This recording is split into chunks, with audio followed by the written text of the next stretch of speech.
Tengan todos muy buenas tardes y les damos la más cordial bienvenida a este cuarto capítulo del ciclo de charlas en la Embajada de Chile en Argentina. El día de hoy les presentaremos el conversatorio Pueblos Originarios de Tierra del Fuego, Chile y Argentina, una historia común al sur del mundo. Este interesante tema nace del interés por conocer un poco sobre nuestra cultura indígena viva en el sur de nuestro continente, la cual lamentablemente se conoce o sabe bastante poco fuera de la isla de Tierra del Fuego y en general fuera de la Patagonia y la región de Magallanes. Quería agradecer también a la Casa de la Provincia de Tierra del Fuego en Buenos Aires, en especial a su director, don Hugo Romero, y también a la secretaria de Pueblos Originarios de la Provincia de Tierra del Fuego, Vanina Ojeda, quienes fueron fundamentales para realizar esta actividad. Este trabajo es una iniciativa de la Embajada de Chile en Argentina para fortalecer y profundizar nuestra relación con el país, en especial con las provincias fronterizas con Chile. Quería presentar a Flavia Moreno, ella es arqueóloga de la Universidad de Chile, magíster y doctora en arqueología de la Universidad París Panteón de la Sorbonne, y actualmente se desempeña como directora del Instituto de la Patagonia y coordinadora del magíster en Ciencias Sociales de la Universidad de Magallanes. También a Fernando Miguel Pepe, quien es antropólogo y es el coordinador del Programa Nacional de Identificación y Restitución de Restos Humanos Indígenas del Instituto Nacional de Asuntos Indígenas. Bueno, para comenzar, Flavia, a ver si nos pueden introducir un poco sobre la historia sobre los pueblos originarios nuestros, de la región austral, su forma de vida, cómo llegaron, cómo fue el poblamiento de la Grande Tierra del Fuego, las costumbres, qué etnias existían o existen en la actualidad, la distribución geográfica, a ver cómo es un poco más o menos, partamos desde el origen. A ver si nos puedes contar un poquito. Hola, un gusto, buenas tardes a todos y agradezco esta invitación a participar de este conversatorio en torno a los pueblos originarios, ¿no? Especialmente los fueguinos, ¿no? Todo el archipiélago fueguino. Es interesante.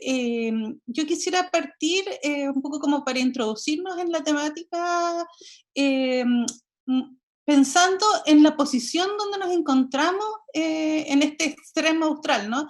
Es el último eslabón, digamos, del continente de América en ser poblado por seres humanos hace muchos miles de años, y además está en una zona extrema muy particular que tiene una posición única si lo pensamos en términos de la latitud al sur dentro del hemisferio, ¿no?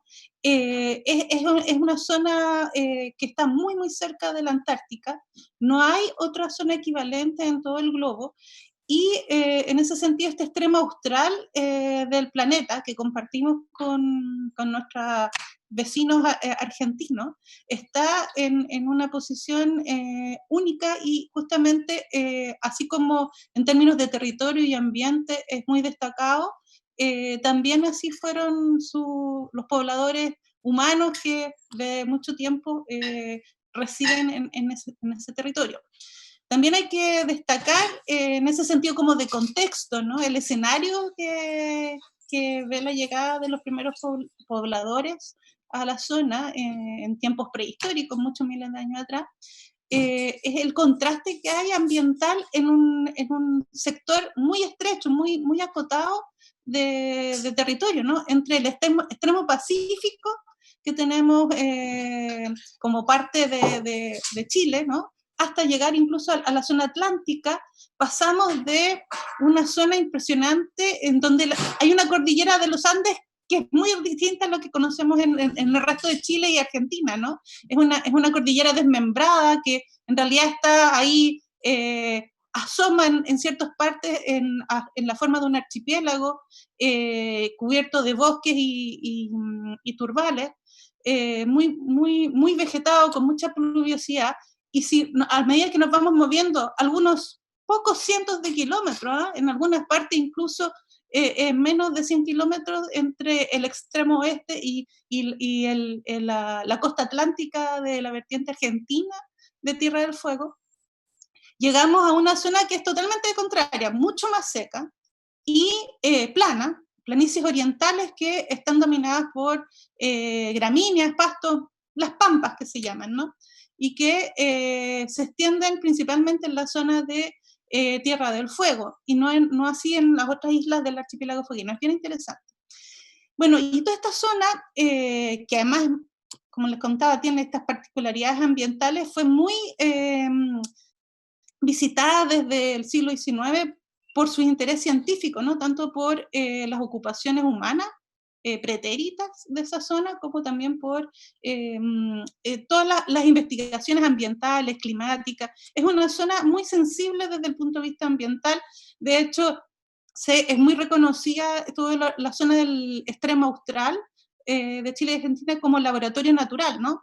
Y eso también nos incluye a nosotros como sociedades humanas que nos hemos adaptado a ese ambiente tan particular.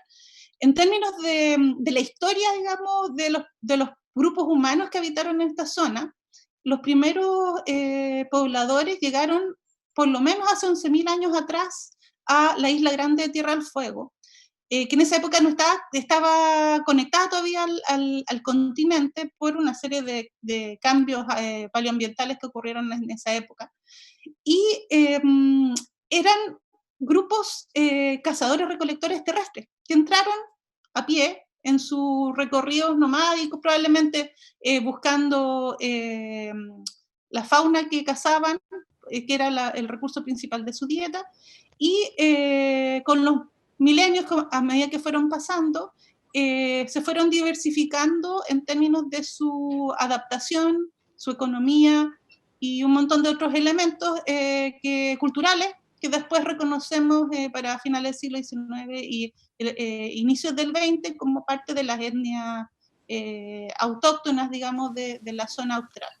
Disculpa la ignorancia, ¿estaba conectada entonces la isla de Tierra del Fuego con el continente, hasta 11.000 años atrás? ¿Esto es producto de la última glaciación o cambios de mareas? Ya. Justamente, los grupos humanos llegaron a la zona central de la isla Grande de Tierra del Fuego hacia finales de la Edad del Hielo, o lo que se conoce en términos geológicos como el Pleistoceno, la Edad de las Glaciaciones, y justamente hacia el final de la última glaciación. Y sus registros están en una cueva, justamente donde se preservaron un montón de elementos, desde instrumentos de piedra, restos de hueso, la fauna que cazaron o que por alguna razón quedó cautiva, digamos, en estos sedimentos en la cueva, también restos de fogata, muchos elementos que son testimonios de los campamentos que instalaron en distintas ocasiones en esa cueva que se llama Tres Arroyos. Que está justamente muy cerca de la frontera con Argentina, cerca de la bahía de San Sebastián. Además de estas ocupaciones que eran más bien de cazadores terrestres, ¿no? En donde continuaron por muchos miles de años cazando, por ejemplo, los restos de guanaco, que es lo que más se encuentra en estos sitios del interior de Tierra del Fuego.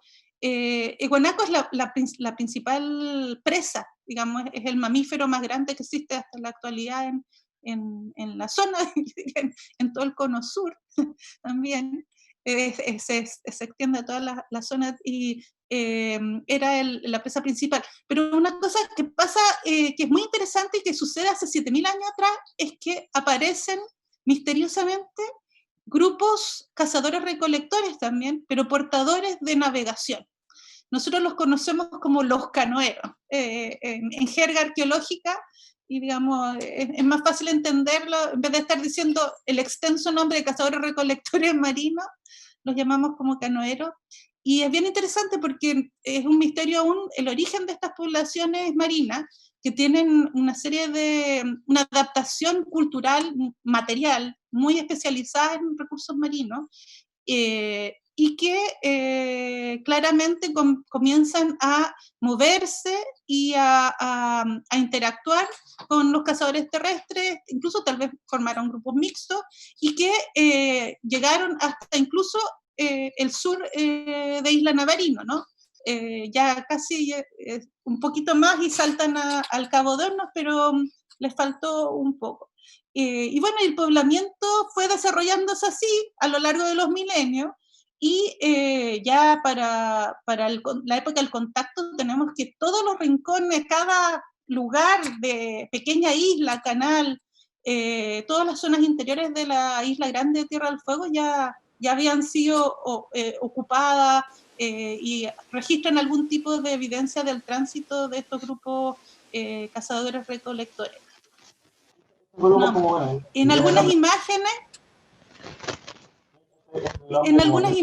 que se están mostrando, tenemos algunas muestras de las características de algunos de estos grupos de cazadores-recolectores terrestres, por ejemplo, a través de un dibujo que recrea una escena de caza justamente con arco y flecha, muy similar a lo que se conoce en tiempos muy recientes, de guanacos en este sector de las pampas orientales que te decía yo, que es tan típico cerca de la costa atlántica y la zona central de Tierra del Fuego.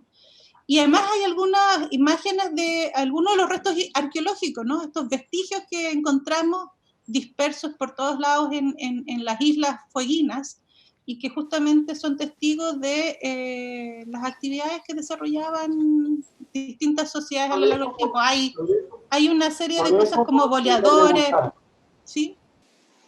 Sobre eso te quería preguntar un poco.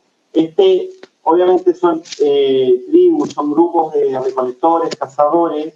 No hay vestigios de a lo mejor no un asentamiento propiamente tal como uno diría que un paso más hacia el establecerse propiamente tal en un lugar y generar un pueblo, una aldea o algo. Pero sí a lo mejor vestigios de donde muchos tribus generalmente pasaban por el mismo lugar siempre y tenían sus cotos de caza más o menos establecidos, con la recolección establecidos, donde pasaba a lo mejor un invierno ahí, después se movían en verano a otro sitio. Una pregunta por ahí, más o menos si es que hay vestigios más o menos que queden intactos o que se sepa al menos que en tal sector de, no sé, 200 kilómetros o menos, a ver, 50 kilómetros al norte de Punta Arenas o 30 kilómetros al oeste de Ushuaia, hay vestigios donde se estima de que estos pueblos hayan estado ahí pasando los veranos, por así decirlo, en zonas de la recolección o de pesca. Y otra pregunta, si es que este ingreso de pobladores hace 11.000 años se produce de un solo viaje, llámese entre 11.000 años y 9.000 años, entraron y después se reprodujeron y se esparcieron por el territorio, o hubo olas migratorias de gente. No sé si es que hay estudios o algo que sabe. Es bien interesante lo que me consultas, Patricio, porque justamente el tema de las olas migratorias y cómo se desarrolló, digamos, la evolución cultural una vez que llegan a Tierra del Fuego, todavía está en investigación, y uno de los aspectos muy llamativos que estoy hace, no sé, 10, 15 años dándole vuelta a este tema en distintos proyectos de investigación, es por qué tenemos un hiato de ocupaciones entre 10.000 años atrás y 8.000 años atrás. Tenemos un vacío de ocupación del archipiélago fueguino en general, lo que es mucho más llamativo en el caso de la Isla Grande de Tierra del Fuego, que concentra la ocupación más antigua, que tiene aproximadamente 11.000 años atrás. Se fluctúan entre 11.000 y 10.500 años antes del presente las ocupaciones de Tierra del Fuego, y después hay como un vacío y retoma recién. Hay bastantes ocupaciones humanas en el extremo austral de Tierra del Fuego, en la vertiente norte del Canal Beagle, que es parte de Argentina actualmente, y que ahí hay un montón de ocupaciones de 7.800 años atrás, que llegan hasta 6.000 años y después hasta el presente. Y en ese sentido, es una incógnita aún, al igual que el origen de cómo llegan estos grupos que portaban navegación y un montón de objetos especializados para subsistir y efectivamente poder adaptarse a este ambiente extremo del archipiélago, ¿no? Que realmente es muy impresionante en términos de ambiente. Yo, por mi trabajo en arqueología, me ha tocado navegar y pasar mucho tiempo en terreno en distintas zonas, y tanto la estepa, la pampa extrema del este, como el archipiélago con una topografía mucho más llamativa, ¿no? Inmerso en esta cordillera de los Andes desmembrada hacia el oeste, es muy, muy complejo de tanto moverse como incluso el extremo pacífico, ¿no? El océano es totalmente contrario a su nombre. Es entrañable cómo pudieron navegar por todas estas zonas tan expuestas, incluso hasta la última isla al sur, en el archipiélago Tabono, que es justamente la isla Horno. Ahí incluso hay sitio arqueológico. Por lo tanto, en términos de movilidad, o sea, si eran movilidades estacionales o cómo se daba, eso también todavía está siendo investigado. Y probablemente en estos 11.000 años de historia y de prehistoria, tiene que haber cambiado mucho, al igual que actualmente tenemos un cambio climático que tiene que ver con un desencadenante humano, ¿no? Antrópico muy fuerte, pero los últimos 11.000 años, también después del último máximo glaciar, siguieron distintos tipos de modificaciones, fluctuaciones climáticas que obviamente impactaron en mayor o menor grado a las poblaciones humanas, fueron cambiando la dieta, por ejemplo, las estrategias que tenían para moverse, pero no hay, por ejemplo, claro, movilidad estacional. Eso te digo que no hay evidencia, por ejemplo. Y sí hay bastante evidencia de interacción entre grupos que tal vez se movían más hacia la caza de recursos terrestres en la Isla Grande, Tierra del Fuego y Navarino, que es donde hay actualmente guanaco. En las otras islas no llegó el guanaco. Y en la zona más de las islas hacia el oeste o al suroeste, donde tenemos abundantes lobos marinos y un montón de elementos, ¿no?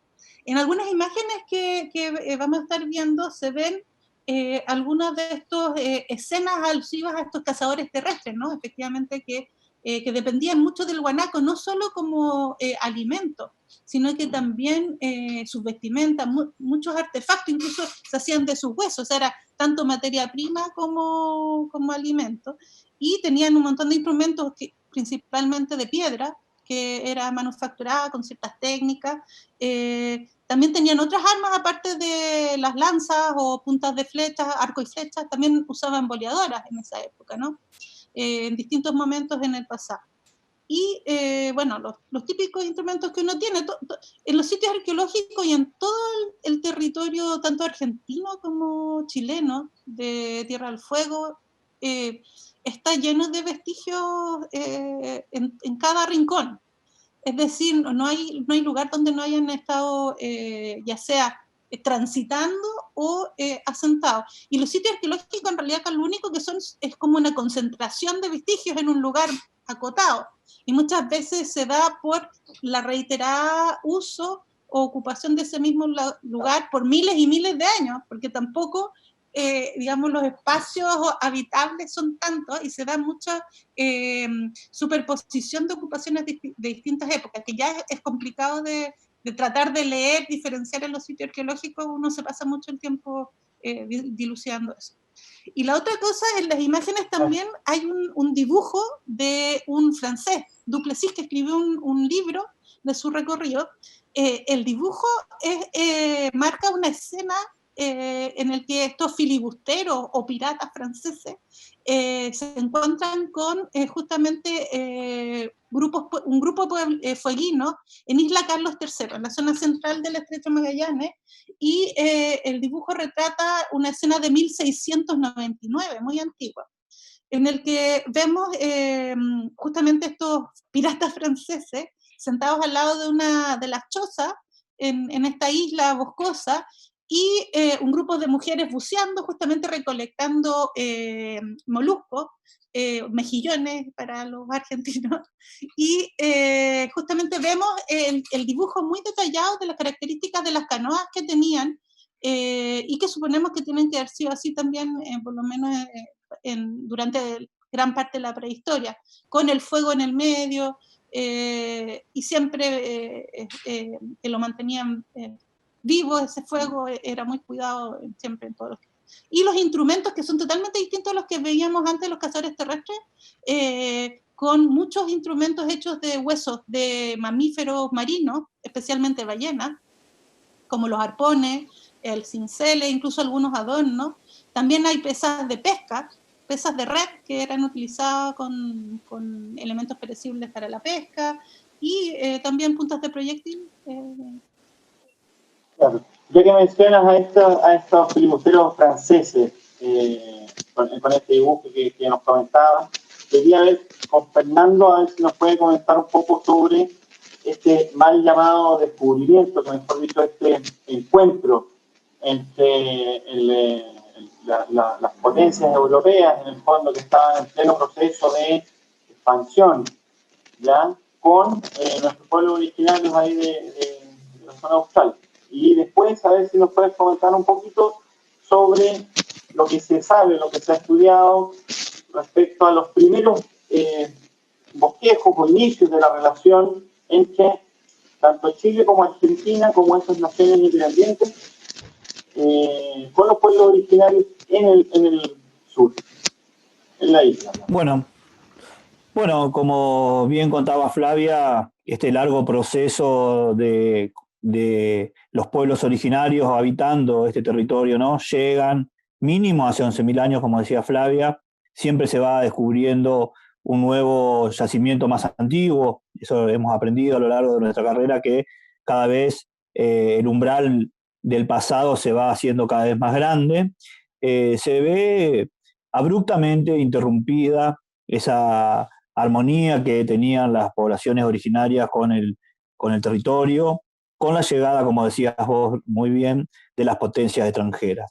Nosotros vamos a hablar principalmente del lado argentino, que es el que nosotros estudiamos y conocemos. No estudiamos a los pueblos originarios, sino estudiamos cuál fue el accionar de los antropólogos, los viajeros, los naturalistas viajeros con los pueblos originarios.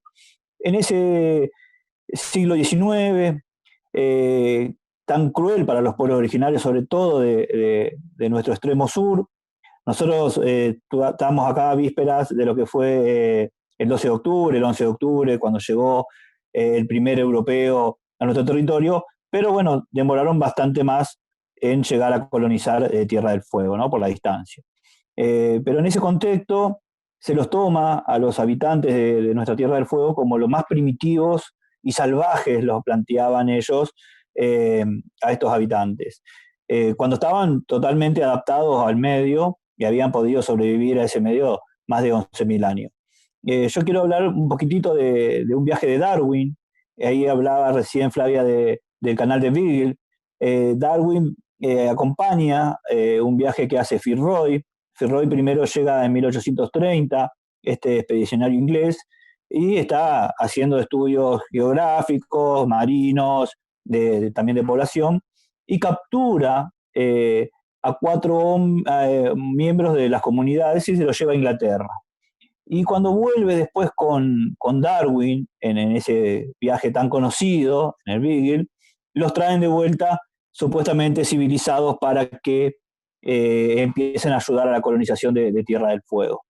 Fitzroy cuenta que le roban un bote, entonces con esa excusa él se lleva secuestrado a Inglaterra a un hombre que le pone de nombre Jimmy Button, porque dice que se arranca su botón de almirante y con eso le paga a su padre, Jaimito Botón, a Fuegia Vázquez, que significa canastita fueguina, a un hombre que le ponen John Mister, porque decían que era tan lúgubre como el monasterio de York, y bueno, y a otro hombre más que se lo llevan a Inglaterra. Vuelven con Darwin y en los registros que deja Darwin de su convivencia con estos hombres, se marca en la ciencia mundial el parámetro que son los hombres más primitivos y salvajes que habitan el mundo. Y entonces, a partir de ahí, empieza toda una concadenación de hechos que terminan trágicamente con la llegada del Estado argentino. Quiero marcar algunos de esos hechos. Es, por ejemplo, cuando se lo secuestra a un grupo de también fueguinos, Cahuéscar, se los lleva a París y se los expone en un zoológico humano en 1881 como salvajes primitivos. Después llega el Estado argentino en 1886 y también produce una matanza Ramón Lista, el 25 de noviembre, que en la actual Tierra del Fuego Argentina se conmemora el Día de los Pueblos Originarios. Se está trabajando hoy con la Secretaría de Pueblos Originarios de Tierra del Fuego, con Marina Maldonado, Ojeda y Pamela Altamirando, para transformar ese 25 de noviembre también en un recordatorio del genocidio. Nosotros entendemos entonces que la llegada del colonizador, el europeo, y también de los estados, por lo menos del Estado argentino, producen un corte, un final, casi la extinción, no es la extinción total, pero sí de la forma de vida de los pueblos originarios. Los secuestran, los llevan, los exponen en Europa, se producen estas masacres, como la que protagonizó Ramón Lista cuando se instala el Estado argentino. Hay una que es muy llamativa, como fue la Exposición Universal en París cuando se conmemoran los 100 años de la Revolución Francesa, en 1889. Ahí se edifica la Torre Eiffel, por ejemplo, para conmemorar los 100 años de libertad, fraternidad e igualdad. Y se hace con ese mismo hierro que hacen la Torre Eiffel, hacen jaulas y donde exponen también a fueguinos como salvajes, prisioneros de los franceses. Y entonces entendíamos que esa libertad, esa igualdad, esa fraternidad no era para nuestros pueblos originarios. No estaban dentro de la humanidad que se profesaba desde Europa, con estos ideales tan altos, ¿no? Tan caros para nosotros como fue la Revolución Francesa. Nuestros pueblos originarios eran considerados entonces, desde la llegada de Darwin, antes también, pero Darwin ya como que le da un matiz científico a ese primitivismo salvaje. Entonces eso justifica que sus territorios sean apropiados por ganaderos, terratenientes y por el Estado mismo argentino. Nosotros encontramos en estas fotografías que ustedes pueden ver, son de una expedición del Museo de la Plata que encuentra en 1889 un grupo de prisioneros que son acusados de haber robado algunas ovejas y son llevados estos 88 hombres, mujeres, niños y niñas, prisioneros a la isla Dobson, donde estaba una gran misión salesiana, que la mayoría de ellos termina ahí muriendo. Son prisioneros que son llevados caminando, la expedición del Museo de la Plata se lo encuentra, y queríamos resaltar el detalle que en esta foto se ve claramente cómo el líder de esos 88 todavía tiene los grilletes puestos en las piernas. Para la fotografía no se le animaron ni siquiera a sacárselo. Entonces, no están las fotografías, pero vamos a ver que los desnudan, los sacan del escenario social y los quieren mostrar los científicos del Museo de la Plata de esa época, que hay que decirlo, no eran la mayoría extranjeros, europeos, que estaban contratados por el Perito Moreno en el Museo de la Plata. Los muestran desnudos, intentan siempre mostrarlos. Ya hasta 1924 encontramos fotografías donde distintos científicos, hasta Gusinde mismo, los desnudan, ya estaban con vestimentas europeas, etc., los desnudan para mostrarlos con esa imagen mítica, que inaugura Darwin, como salvajes primitivos. Entonces se justifica así el exterminio y el genocidio hacia nuestros pueblos originarios, que tanto han sufrido hasta el día de hoy las consecuencias, ¿no? Entonces encontramos que esas exposiciones que después siguen, traen también fueguinos a Buenos Aires y los exponen en el Museo de Antropología de Buenos Aires, y hay muchísimas otras exposiciones, los llevan a Italia cuando se cumplen también los 400 años de la llegada de Colón, y los salesianos los exponen en Italia también, algunos fueguinos y algunos mapuches muy conocidos. Se instala esa idea de que eran salvajes primitivos, cuando muy bien contaba Flavia que estuvieron 11.000 años habitando el continente, que iban desarrollando distintas estrategias de caza, de navegación, etcétera, para adaptarse al medio y adaptar el medio a su forma de vida perfectamente. Entonces encontramos... sí, decime. Fernando, ¿tú sabes que esto era una política... que estás diciendo, una política de Estado, era una política de la situación, más bien con una mano, digámoslo así, de los nuevos colonizadores extranjeros, en una mano vinculada al como vuelvo a decir, del Estado argentino, teniendo esa política con los pueblos originarios? Una pregunta por ahí. Y la otra, si es que Chile este mismo proceso, este mismo fenómeno se daba o no. Si tú conoces esto.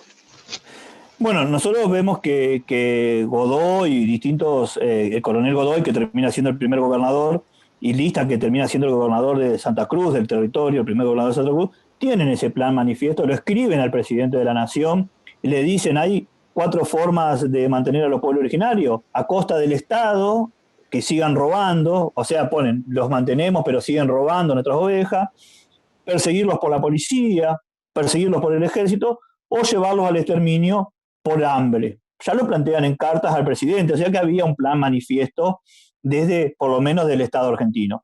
Después, los balleneros, los piratas, como decía Flavia, hombres incultos, acostumbrados a la brutalidad de esa época, no venían con un plan sistemático, pero sí venían a apropiarse de las mujeres, eso lo habían hecho durante 500 años en nuestro territorio. Nosotros mayoritariamente tenemos una diferencia de lo que fue el colonialismo inglés, donde el exterminio de los pueblos originarios de Norteamérica, de Canadá, fue absoluto, porque el hombre inglés venía con su mujer, sus hijos y la Biblia, y masacraba a hombres, mujeres, niños y niñas. En cambio aquí el europeo, el español, principalmente venía solo, no tenía problema de tener hijos con las indígenas, entonces hubo todo un mestizaje que diferencia claramente lo que fue el colonialismo inglés en Australia, en Canadá y en Estados Unidos, que es lo que fue el español. Acá hay un mestizaje muy claro en toda América.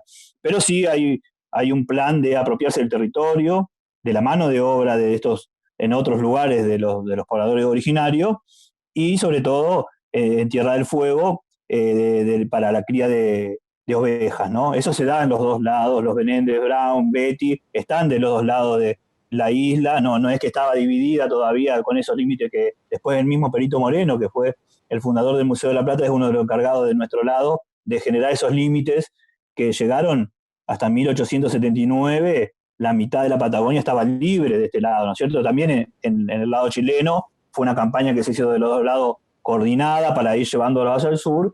Y bueno, nosotros lo que entendemos es que los pueblos originarios no tenían esa división. Nosotros encontramos que los tehuelches y los mapuches van desde el Pacífico al Atlántico, y lo mismo los pueblos originarios de Tierra del Fuego, no había divisiones geográficas. Para ellos la cordillera era un lugar de unión, los pasos de la cordillera eran lugares de uniones. Es lo que intentamos con ustedes hoy, ¿no? Volver sobre esos pasos, y nosotros específicamente de nuestro lugar en el mundo, con las restituciones de estos hombres que fueron apropiados por investigadores, algunos como el caso de Seriot, que fue asesinado en Tierra del Fuego por el ejército argentino y llevado por una expedición del Museo de la Plata y estuvo expuesto en la vitrina del Museo de la Plata. Nosotros logramos esa restitución en el año 2016 y lo enterramos en Tierra del Fuego, Argentina. Y tenemos también el caso de Mackenzie, que fue llevado Chico Yagán al Museo de la Plata, lo obligaron a trabajar, murió dentro del Museo de la Plata, lo pusieron en las vitrinas hasta el 2006, nosotros lo retiramos y queremos ahora enterrarlo en Puerto William, lo que es hoy el estado de la hermana República de Chile, con la comunidad Yagán que está en Puerto William.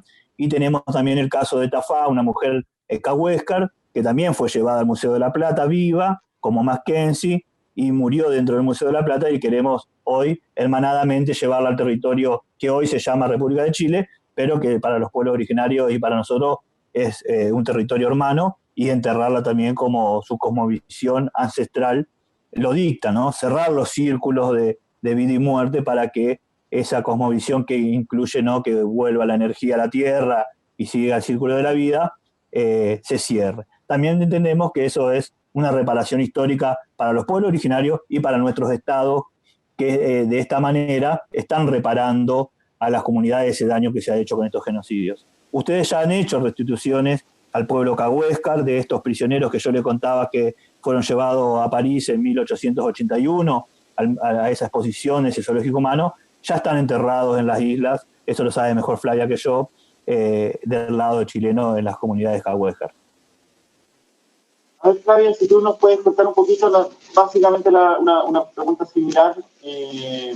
¿Cuál fue el primer encuentro con el Chile del año, de la toma de posición, a lo mejor del estrecho, y posteriormente hacia el sur, los primeros encuentros como Estado? ¿Cuáles eran las políticas que tenía Chile al respecto?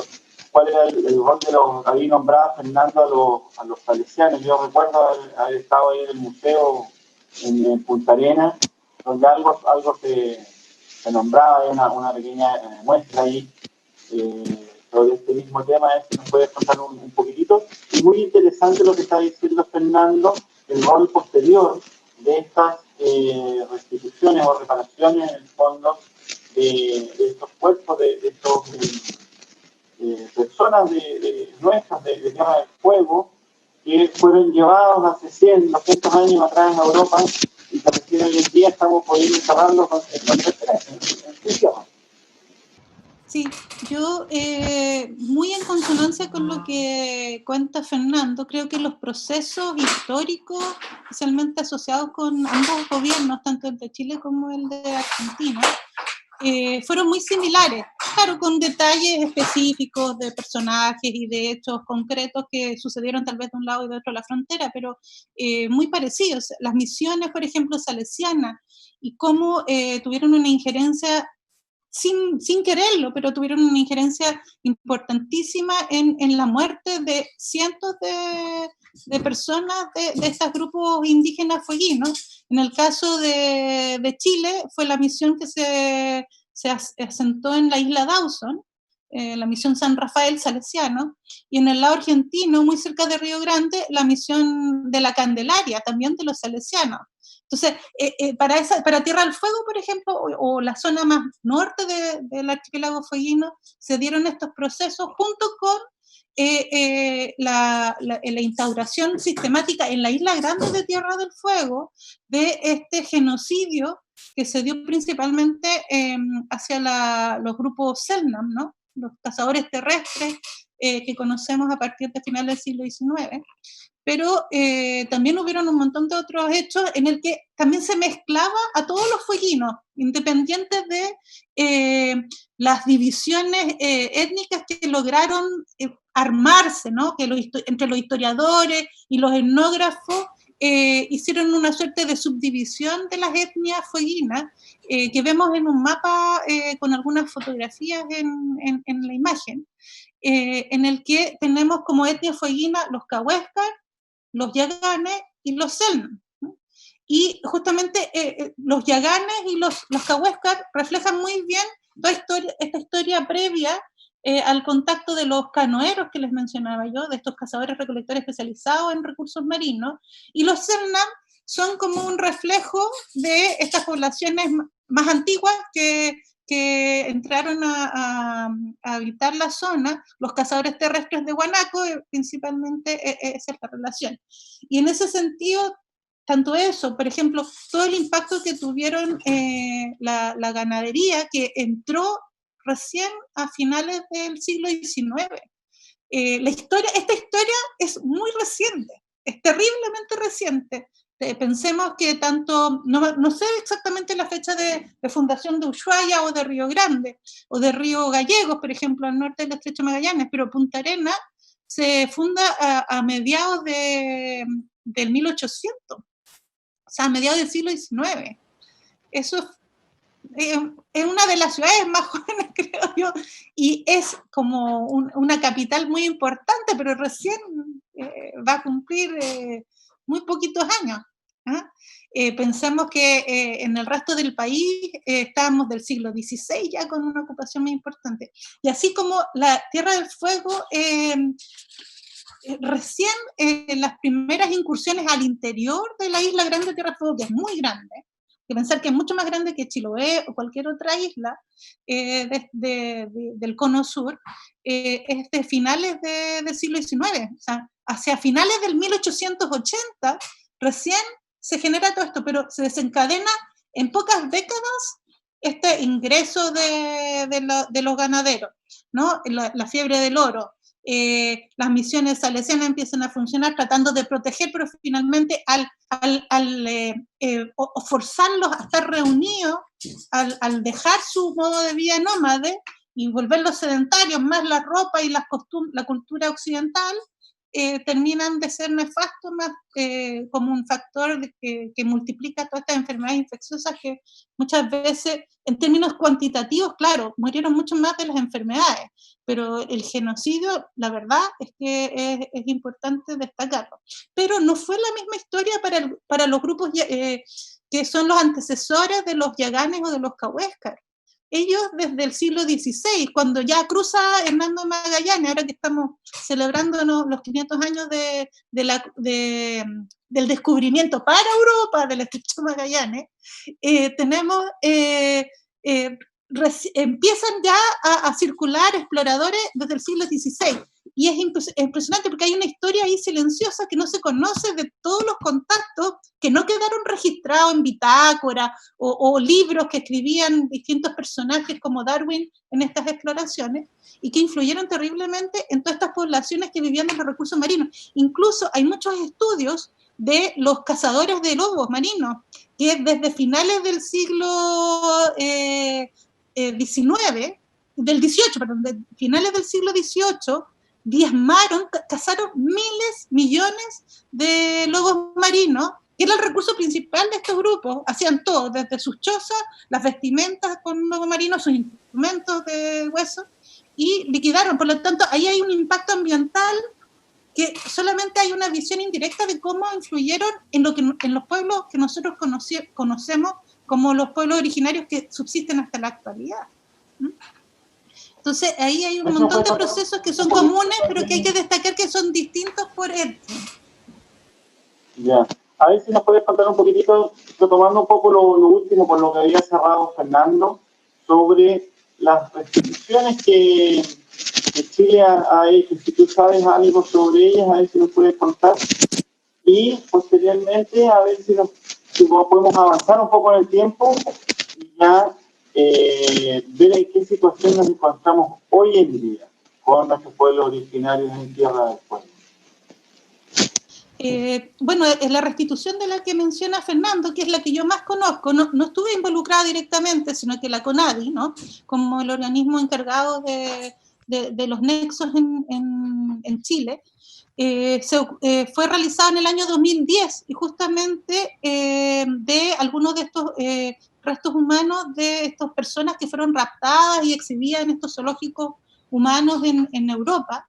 Se encontraron por casualidad, entiendo, en Suiza, y gracias a la buena voluntad de las personas que estaban relacionadas con la institución donde se encontraron estas osamentas, pudieron ser repatriadas y finalmente las comunidades cahuéscar de la zona, en conjunto con la CONADI, decidieron hacer una ceremonia y reenterrarlos en Caruquinca, justamente en la zona suroeste, pero no en Canal Beagle, sino que al norte de la isla grande de Tierra del Fuego, en una pequeña isla que se llama justamente Caruquinca, donde habitaron los pueblos cahuéscar de mucho tiempo. Y con respecto a eso también creo que es interesante que aparte de... Les voy a contar una pequeña anécdota. Yo estaba en el aeropuerto en Santiago, en el grupo 10 de la Fuerza Aérea, cuando llegaron esos restos al año 2010 en Santiago. Una ceremonia súper bonita donde los fue a recibir incluso la presidenta Bachelet en esa época. Y me tocó estar, ya estaba recién en la Cancillería y me tocó estar ahí armando esa puesta en escena cuando llegó la vez con los restos y después fue enviado a Chile. Una cosa más, me hiciste acordar, tenía que contarle. Y yo también quería un poco contarles de otros aspectos que de repente se ignoran un poco sobre cómo se fue generando esta relación bastante nefasta de los estados lamentables chilenos y argentinos, que creo que se replicó en casi toda Latinoamérica también, con los pueblos originarios, y que muchas veces tenía involucradas estas misiones religiosas, ¿no? En el caso de Canal Beagle y Extremo Austral, al sur de Tierra del Fuego, fueron las misiones anglicanas las que generaron una impronta muy importante en esta interacción con el pueblo yagán, por ejemplo. Pero las misiones salesianas, justamente, aunque tratan de destacar estas buenas intenciones, lamentablemente por la cultura de la época, ¿no? Fueron bastante nefastas y en ese sentido yo quisiera contarles sobre un hecho que ocurrió justamente con las poblaciones de fueguinos que quedaban en Isla Dawson. En algún momento fueron reenviados a Punta Arenas, justamente ya cuando se habían muerto la gran mayoría. Los pocos que sobrevivieron los mandaron a Punta Arenas y hacían remates de estos grupos familiares de indígenas, casi como esclavos. No los tenían amarrados o engrillados en la plaza de Punta Arenas, pero casi. Y en ese sentido, lamentablemente hay que hacer un mea culpa, ¿no? Como cientistas sociales, Fernando podrá también aportar lo suyo, desde la perspectiva de la historia también, creo que se ha contado como una parte muy a la ligera de todas las cosas que fueron sucediendo recién ahora, en la última década. Se está reconociendo con más fuerza el genocidio que se instauró con las comunidades Selknam, pero para los grupos fueguinos canoeros, ya sea Yagano o Cahuéscar, también hubo un montón de otros vejámenes, como estos remates de indios, que en algunas imágenes, en el año 2018, se hizo una intervención urbana en la plaza de Punta Arenas, que generó mucho impacto, como se ve en uno de los periódicos que salió en la prensa, justamente, porque sí, se montó una suerte de representación teatral, porque justo fue en el 7, 8 y 9 de agosto el año, no me lo sé de memoria, pero tengo acá un hoyo de memoria, de 1895 se generó uno de estos remates en la Plaza Punta Arenas. Y en la misma fecha, pero en el año 2018 se hizo esta recreación en el que distintas personas de comunidades indígenas de Punta Arenas, también incluso participó una descendiente Selknam que vino especialmente desde Argentina. Ella es justamente de la comunidad Rafaela Easton, Rafaela Easton, gracias Fernando. La Rafaela Easton de Tierra del Fuego. Y hicieron esta representación y ahí están viendo varias imágenes, tanto de lo que salió publicado en relación al hecho histórico que sucedió efectivamente en la plaza, pero también recrearon lo que sucedió justamente y cómo fueron separando, los hombres los mandaron a trabajar de peones, mujeres y niños, las familias se separaron, niños especialmente o niñas se iban de servidumbre a las casas, los otros quedaron por ahí tratando de acampar como pudieron en ciertas partes de Punta Arenas. Todos esos lugares y hechos se conocen muy bien, pero poco y es tan terrible como este genocidio sistemático lo que se hizo, y lamentablemente se sabe poco qué pasó con esas personas y se diluyeron, ¿no? Y así es como alucinamos que, cortamos hace muy poquitito, a partir del 2018 empezaron a haber reclamos de un grupo de personas en Santiago que reclamaban ser descendientes Selknam. Y justamente en junio de este año, la Cámara de Diputados aprobó el que pasaran a ser la única comunidad Selknam, por lo menos reconocida en Chile. Está en trámite, creo, aún ese proceso, pero es alucinante. Probablemente tal vez puedan haber tenido relación con algunas de estas personas que fueron rematadas y que ahí, digamos, entre el mestizaje y la discriminación hacia los indígenas pasaron desapercibidos hasta estos momentos. Sorprendente lo que dice Flavia, porque tenemos que tener en relación también el contexto histórico donde tú estás mencionando, o sea, 1895, donde la abolición de la esclavitud en Chile ya había ocurrido y en Argentina también muchos años antes, y que hayan existido estos vejámenes contra pueblos originarios, con indígenas, por así decirlo, de los propios países que habían abolido la esclavitud. Es como contradictorio, por decirlo menos. Sí, en Argentina en 1816 ya se había abolido y el último país que fue Brasil fue en 1888, o sea que ya no quedaban países en nuestro territorio que la esclavitud fuera legal. Pero en Argentina en 1879 pasó lo mismo con el general Roca, que llevó esclavizado a los pueblos mapuche tehuelche a Tucumán, a donde él era, los ingenios azucareros. Ahí la gran cantante Mercedes Sosa es descendiente de esos mapuches, como ella decía, ¿no? En las capitales que dan los sendan, los llevan a Misiones a trabajar a los yerbatales. O sea, esa historia venía ya, y venía ya de Magallanes. Ahora que Flavia recuerda, ¿no?, que están los 500 años, cuando Magallanes pasa por el territorio de Santa Cruz, suben poblaciones tehuelches al barco, y él les empieza a dar regalos, y entre los regalos, él lo cuenta, Pigafetta, y cuenta que muy graciosamente le dan como collares, y en un momento le dan grilletes como regalo. Entonces cuando van a bajar, quedan engrilletados, 2 de esos hombres no pueden escapar, se los llevan a Europa, mueren en el viaje. O sea que vemos que hay una continuidad de esa ideología. No nos olvidemos lo que venían haciendo en Europa con los mismos europeos, ¿no? En la Edad Media, con la quema de 500.000 mujeres. No es que venía acá una élite ilustrada, sino venían barcos con presos, arriesgándose también porque era para ellos lo desconocido. Pero bueno, después los estados nacionales toman esta como una política también a imagen y semejanza de la corona de España, de tierra arrasada. Y no hay que olvidarnos, en ese territorio tan austral, la influencia que hasta hoy tiene el colonialismo inglés, ¿no? Yo decía, Fitzroy llega en 1830, mapea, y en 1833, cuando viene con Darwin, se apropian de las Islas Malvinas hasta la actualidad, y se apropian de los pueblos originarios, de los representantes, los llevan a Malvinas, intentan hacer la primera misión anglicana en Malvinas, la primera colonización con originarios, y fracasan, y estos hombres que habían traído desde Inglaterra son llevados al territorio de la Isla Grande, y cuando trasladan la misión anglicana hacia el territorio de la Isla Grande, los mismos Jaimito Botones, Jimmy Button, se rebela y asesina y hace la primera defensa, digamos, del territorio ante los ingleses, los pueblos originarios. Eso también queremos rescatar, que los primeros defensores son los pueblos originarios de nuestro territorio, ¿no? Después nosotros vivimos esa cruel guerra, pero los pueblos originarios ya lo habían sufrido y habían defendido nuestro territorio.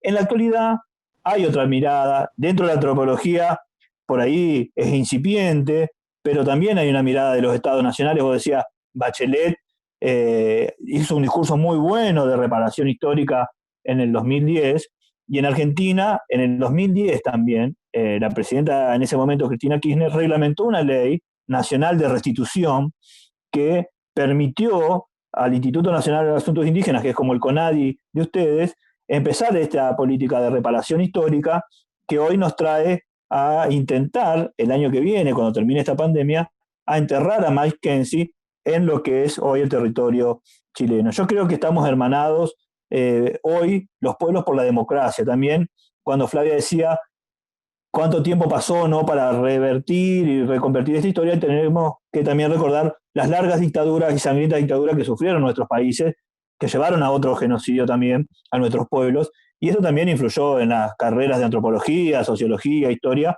para tener una mirada acorde a lo que es hoy el siglo XXI, nos retrasó un poco esos nuevos genocidios que nosotros sufrimos. Entonces, vemos que si nosotros no reparamos el genocidio de los pueblos originarios, se puede repetir esa historia. No creo que estemos ante nosotros en la perspectiva de que sufrieron un genocidio nuevamente, pero sufrimos recientemente, hace 100 años, decía Flavia, hace tan poco vendían los esclavos, y hace 30 años, 40 años también estábamos sufriendo un genocidio. Entonces, tenemos que reparar hacia nuestros pueblos originarios ese genocidio como una enseñanza para que nuestros hijos y nuestros nietos no vuelvan a sufrir, que no se repita la historia. Nunca más, decimos en Argentina, a los genocidios de las dictaduras cívico-militares, y nunca más a los genocidios de los pueblos originarios, que para nosotros fue el padre del genocidio de las últimas dictaduras, de esa impunidad que se ejerció con nuestras poblaciones, y esos hombres y mujeres quedaron como los héroes de la patria en Argentina, el general Roca, Colón con la estatua en la Casa Rosada, que hasta que llegó el gobierno de Cristina también lo sacó en 2015, y hoy lo están volteando a Colón en todo el mundo, hasta en España misma. Ayer veía en el País Vasco le estaban sacando a Colón, en México lo están sacando a Colón, pero bueno, estos genocidas tuvieron sus estatuas, fueron los héroes de la patria, en Argentina sobre todo, y corremos ese riesgo de repetir la historia. Entonces es muy importante esta reparación histórica que estamos llevando entre los dos países para enterrar a nuestros hermanos Yagane y Alacaluf Cahuéscar en Chile, para que dejemos un jalón de la democracia, de la dignidad, de la antropología, una nueva antropología, y que le sirva a las nuevas generaciones, a las futuras generaciones, para no repetir la historia, ¿no? Y en Chile, Flavia, ¿cómo tú ves los procesos actuales que están ocurriendo? ¿Cómo es un poco a lo mejor la legislación que sabes respecto a nuestros pueblos originarios? Después, para cerrar, me gustaría ver que nos hicieran un mapa actual, así como al día de hoy, de cuáles son más o menos las comunidades, el número de personas con ascendencia, ya sea mestiza o directa, que tienen en Tierra del Fuego, a lo mejor que tienen más o menos visto. Y para cerrar también, a ver si tanto Fernando como Flavia nos pueden poner desde esta mirada, desde el sur del mundo, ¿ah? Cómo nuestros pueblos originarios, que como tú bien decías, Fernando, y Flavia también lo dijo, que no conocían de fronteras, no era la frontera este-oeste, sino más bien norte-sur, fue la frontera en muchas de estas tribus y de estas etnias. ¿Cómo ven un futuro conjunto, un futuro común, desde la óptica, desde nuestros pueblos originarios, hacia un futuro, hacia un mañana? Bueno, nosotros, Patricio, como bien vos decís, entendemos que los pueblos están hermanados y en la actualidad, si bien quedó solo una comunidad Sendan en nuestro territorio, también se está conformando, como decía Flavia, una comunidad Sendan en Santiago, no tan lejos como en Santiago, pero se están recomponiendo nuestros pueblos originarios. La comunidad Sendan, la Rafaela Easton de Tierra del Fuego, que tiene sede en Tolwyn. Nuestra Tierra del Fuego tiene solo 3 ciudades, Tolwyn, Ushuaia y Río Grande. Tiene una recuperación territorial muy importante, recuperaron 45.000 hectáreas con bosque nativo, con un lago hermoso, es una comunidad pujante. Acá se la había considerado extinguida, la habían decretado a Lola Quieska Amchanma como la última pura de la comunidad, pero por la lucha de Rubén Maldonado, que hoy es el líder de la comunidad, se logró en la década del 90, después del cambio de constitución en Argentina, que se le reconozca al pueblo Sendan como presente y que se le restituyan las 45.000 hectáreas donde hoy están habitando. También se conformó hace muy poco tiempo con familiares de estas poblaciones hermanas de Yagam, en Argentina, en Ushuaia, una comunidad Yagam, que estamos trabajando también mancomunadamente para llevar a Mackenzie, lo llevaríamos a esa comunidad y de ahí lo trasladaríamos a Puerto William.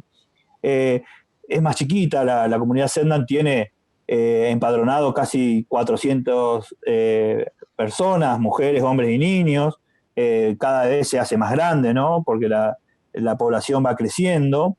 Pero bueno, se conformó en el 95 y desde ahí fueron estructurando y recuperando esa cosmovisión que a partir de este quiebre que hubo con los colonizadores fue profundo. Nosotros tenemos los rituales en otras comunidades mapuche, hasta tehuelche, mucho más con una continuidad histórica que en el pueblo Sendan y en el pueblo Yagán fueron cortados abruptamente. Yo tuve la oportunidad de participar en alguna ceremonia Yagán en el 2012, donde pedimos la restitución de Mackenzie, tirando una canoita al mar con parte de la comunidad que se trasladó hacia Ushuaia, pero se está resignificando todo lo que fue los procesos de rituales, tanto de la comunidad Sendan como de la comunidad Yagán, en base a los escritos que han dejado los antropólogos de última. Sirve el trabajo de esos antropólogos que, si bien los estigmatizaron en cierta medida, se puede desde ahí reconstruir. Así que nosotros hoy nos sentimos que estamos en un camino muy bueno, que los dos países podemos realizar estas restituciones. Venimos hace rato trabajando ya con la Cancillería Argentina y la Embajada de Chile por otras cuestiones que atañen a los pueblos originarios para poder pasar la medicina, por ejemplo, ancestral y la medicina actual de un país al otro. Y confiamos plenamente que el año que viene vamos a estar nosotros mismos navegando, así como navegaba Flavia, el canal, llevando a Mackenzie y en un futuro, a partir de esta buena relación que estamos entablando con Flavia también, llevar a Tafá, a esta mujer de Cahuéscar. Así que bueno, muy contentos de que ustedes hayan invitado a la Secretaría de Pueblos Originarios de Tierra del Fuego y a través de ellas podemos estar participando acá con ustedes. Yo creo que esto enriquece. Nosotros hemos participado en los talleres binacionales de arqueología, tanto Flavia como yo en distintos momentos, ella sigue participando. Venimos trabajando los arqueólogos, los antropólogos mancomunadamente, y ahora enlazarnos con los pueblos originarios era para mí el punto que me faltaba, conocer. Fui una vez a Chile, conocer la parte austral de Chile también es un deseo que vamos a cumplir pronto. Así que lo felicito por este conversatorio, por esta iniciativa, que espero que la puedan seguir en el tiempo y va a dar frutos, va a dar frutos. Somos hermanos latinoamericanos, tenemos el mismo origen y tenemos sobre todo el mismo futuro. Sin hermandad no hay futuro para nadie, así que yo confío plenamente que los pueblos latinoamericanos unidos vamos a poder afrontar esta pandemia como se afrontaron tantas epidemias y pandemias en el pasado. Así que un abrazo muy grande y bueno, siempre a disposición. Muchas gracias Fernando por tu participación, por la colaboración que tuviste con nosotros. Bonitas palabras, y yo creo que eso es lo que también nosotros buscamos, o sea, ese sur autóctono como factor de unión entre ambos países, como factores, podríamos uno decir, de inicio de algo, y no, o sea, el inicio ya estuvo, así que nosotros tenemos que seguir en eso. ¿Ah? Así que muchas gracias Fernando por esto, y vamos a seguir, nuestra intención es esta, seguir trabajando como embajada, fortalecer el trabajo de nuestro consulado en Ushuaia, en Río Grande, en el mismo Río Gallego, para las actividades que ustedes necesiten como instituto y también como a la Secretaría de Pueblos Originarios, en general al gobierno provincial de Tierra del Fuego, lo que necesiten con nosotros, aquí estamos a disposición. Así que muchas gracias Fernando. Bueno, y ahora vamos a conversar un poco con Flavia y vamos a hacer nuestro cierre de este conversatorio. Gracias Fernando. Bueno, es interesante entonces que destacar que compartimos muchas de estas comunidades de pueblos originarios, tanto en el lado chileno como el argentino, que la frontera en realidad no existe. No tenemos es algo que nos une tanto a las pobladores actuales de Fuego Patagonia, sumando Tierra del Fuego y Patagonia, ¿no? Como a los de miles de años atrás, en que la cordillera de los Andes está en el extremo occidental de la zona, ¿no? Y casi no está presente, por lo tanto, podríamos decir que todos estos pueblos originarios fueguinos habitaron, al igual que nosotros actualmente en Punta Arenas, al lado oriente de la cordillera de los Andes. En ese sentido somos muy cercanos a la experiencia del país argentino, ¿no? Como un todo. Y en ese sentido, las mismas comunidades también se desplazaban de un lado para otro, al igual que en la actualidad. Toda la población de Santa Cruz y de Tierra del Fuego Argentina tienen parientes, amigos, cruzan regularmente al lado chileno. De hecho, para llegar a Ushuaia o Río Grande por vía terrestre, los compatriotas argentinos tienen que cruzar al lado chileno y después volver a cruzar al lado argentino de Tierra del Fuego, ¿no? Es una geografía algo particular en ese sentido y creo que tenía la misma función en tiempos pretéritos. Actualmente, en términos de comunidades de pueblos originarios reconocidos en el lado chileno, voy a partir contra todo lo esperado de sur a norte. En el extremo austral, ¿no? al sur de Canal Beagle, tenemos al pueblo Yagán, en el que hay al menos dos comunidades reconocidas por la CONADI. Una es la comunidad Yagán de Bahía Mejillones, que vive en Villa Uquica, en Puerto Williams, Isla Navarino, y hay otra comunidad Yagán en Punta Arenas. Luego, ya avanzando hacia el norte, por el lado occidental del archipiélago, hay varias comunidades cahuéscar reconocidas hasta el extremo norte de la región de Magallanes, varias. Todas estas comunidades que les mencioné, al igual que la agrupación Selnam, que está en proceso de reconocerse en Santiago, son de pocas individuos, o sea, como mucho tendrán 10, 50 personas cada comunidad, pero son varias. Ninguna llega a más de 100 personas, que es la misma tónica de los grupos cazadores-recolectores que habitaron la zona hace más de 11.000 años atrás. Eran grupos reducidos. Y las poblaciones cahuéscar, para redondear nomás, es que habitaban, hay registro de comunidad cahuéscar en Punta Arenas, en Puerto Natales, y también está la comunidad cahuéscar de Puerto Den. Eso te quería preguntar. ¿Tú sabes más o menos cuánto se estima que eran las poblaciones antiguamente en el sur? Las poblaciones distintas líneas aproximadas, o sea, el estimado. ¿O no hay?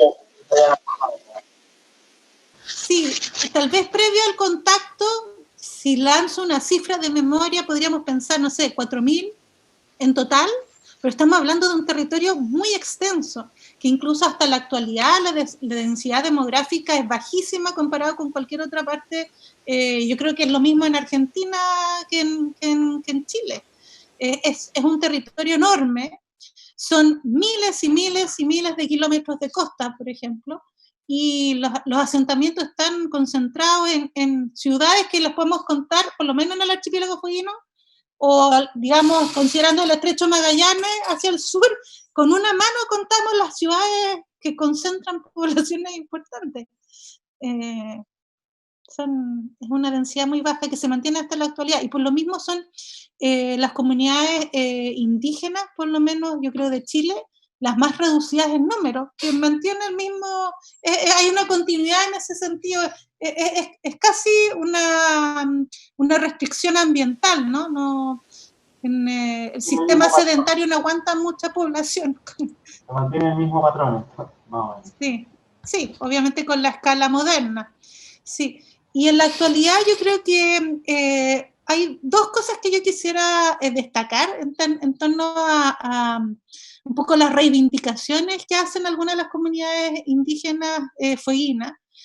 Hay una que tiene que ver con una imagen de un periódico que se está mostrando, en el que es muy destacado, como dicen, una comunidad cahuéscar hizo una marcha en Punta Arenas en el 2015, y uno de los slogans eran «Los cahuéscar aún viven», porque así como destacaba un poco Fernando, esta imagen bastante manipulada que tenemos de la historia, de las fotos etnográficas especialmente, en el que los forzaban a montar una escena, a vestirse, la pose, todo era totalmente maqueteado, y por lo tanto no era una foto de cómo eran las poblaciones indígenas de principios del siglo XX. Es una foto de cómo los científicos de esa época querían mostrar estos grupos primitivos, ¿no? Y en ese sentido, eso ha marcado lo que en los colegios se enseña sobre cómo eran estos grupos indígenas, pero esos no son los que actualmente viven, y que ser indígena no es la foto esa en blanco y negro de hace 100 años atrás, ¿no? Entonces, en ese sentido, estamos viendo varias imágenes donde, por ejemplo, gente de una comunidad de cahuéscar hace esta marcha en Punta Arenas para efectivamente decir, no, ¿sabes qué? Nosotros existimos, la comunidad cahuéscar indígena hay, y aquí estamos. Incluso estaban apelando en ese año, que sigue siendo algo también en la que el Estado chileno está en deuda, que tiene que ver con las consultas indígenas, por ejemplo, que se relaciona actualmente con todo lo que se está trabajando con los compromisos para rediseñar o rehacer la Ley de Monumentos Nacionales, que termina en 1970, que ya desde el año pasado se está trabajando en crear una nueva Ley del Patrimonio para Chile, que incorpore todos los elementos que se han ido quedando obsoletos desde la década del 70 hasta la actualidad, incluyendo todas las convenciones internacionales con la UNESCO, etcétera. Eso por un lado. Y por otro lado también es bien interesante, por ejemplo, algunas de las fotografías que vemos donde personas de la comunidad Yagán están haciendo distintas actividades relacionadas como con costumbres ancestrales, tradicionales, ya sea ir a visitar ciertas playas, como en una foto en que están en la costa, al lado de los restos que queda de una varazón de ballena,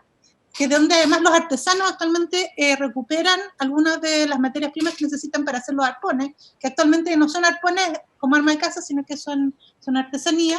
Y también vemos los reclamos que están haciendo para cuidar su medio ambiente, que en el territorio Yagán hay que destacar que es actualmente el epicentro de la reserva de la biosfera Cabo de Hornos, y justamente desde el año pasado habían estado tratando de instalarse salmoneras en esa zona y la comunidad Yagán se unió fuertemente a todos los pobladores de Puerto William para hacer toda una campaña para manifestarse en contra de la salmonera y en pro del cuidado del ambiente único que tenemos en esa zona del extremo austral de Chile. Señor Flavia, muchas gracias. A ver si nos puedes hacer un cierre con lo mismo que nos comentaba Fernando, sobre cuál es tu óptica, idealmente más bien optimista. Yo creo que apuntamos hacia allá, desde esta mirada conjunta, mirada desde el mismo punto, en el sur, no nos puede original hacia el futuro. ¿Qué crees tú? ¿Qué te gustaría? ¿Cómo ves que va a evolucionar un poco a lo mejor el tema indígena, puntualmente en Tierra del Fuego? ¿Y cuál sería la mirada o a lo mejor una sugerencia desde la antropología a tanto a la sociedad como a los gobiernos de cómo poder empujar un poco a nuestra gente autóctona de la isla de Tierra del Fuego? Sí, efectivamente yo creo que hay que tener una visión muy positiva por todos los cambios, las dinámicas que se han estado desarrollando en pocos años, ¿no? Décadas, un par de décadas, justamente, especialmente después de que terminaron ambas dictaduras, tanto en Chile como en Argentina. Y en ese sentido, las políticas de Estado de ambos países han contribuido a que se genere mayor interacción. Y en ese sentido destaco justamente tanto el viaje de personas de las comunidades indígenas chilenas a Argentina, como ya varias visitas he estado yo en contacto con personas de la comunidad Selknam de Río Grande, en Tierra del Fuego, Argentina. Entonces, ahí hay una interacción en el que hay como esfuerzos mancomunados para no solo valorar nuestra herencia mestiza indígena, ¿no? Valorar esa parte cultural que está presente, que probablemente pasa un poco inconsciente, pero que está ahí muy presente, ya sea solo porque estamos habitando en los mismos lugares y eso genera impresiones comunes, ¿no? De raíces comunes con estos grupos indígenas, y también el valorizar y destacar cómo ellos aportan, no importa que hayan sido pocos, ¿no? No importa que haya sido su cultura material mucho más sencilla que, no sé, que la de los incas en el extremo norte de Chile o en Perú, pero tenían un montón de otras riquezas. Y no depende tanto de que haya una pureza cultural, porque básicamente aquí yo creo que tanto en el lado argentino como chileno se están haciendo grandes esfuerzos para valorar los pueblos originarios, fueguinos en particular, pero como son actualmente, ¿no? Con una vida común y corriente moderna que no tiene nada que ver con esa fotografía etnográfica que además está muy manipulada, y en ese sentido todavía tenemos una brecha grande para traspasar eso a nivel de la educación de nuestros niños hasta a todas las instituciones públicas, y de valorizar eso no tanto en términos de cantidad, ¿no? O de economía. Muy interesante lo que nos comentaba Flavia. Te queríamos agradecer por tu compromiso, por la experiencia que nos demostraste hoy en día en este conversatorio. Bueno, y para finalizar este cuarto capítulo del ciclo de examen en la Embajada de Chile en Argentina, agradecer a Fernanda, a Flavia nuevamente por habernos mostrado un poquitito más y darnos a conocer sobre nuestros pueblos originarios de la Tierra del Fuego. Y como dijera alguna vez el artista uruguayo Joaquín Torres García, nuestro norte es el sur. Yo creo que para allá vamos, debemos posicionar un poco más a la Tierra del Fuego, a la isla de Tierra del Fuego, a la región de Magallanes, vivimos así como se vivieron nuestros pueblos originarios, como un solo solo todo, ¿por qué no tomar la cultura, la sociedad, tanto la comunidad como un todo, como un factor de unión y como una mirada hacia el futuro desde el sur? Así que muchas gracias, Flavia, muchas gracias, Fernando, y nos estamos viendo.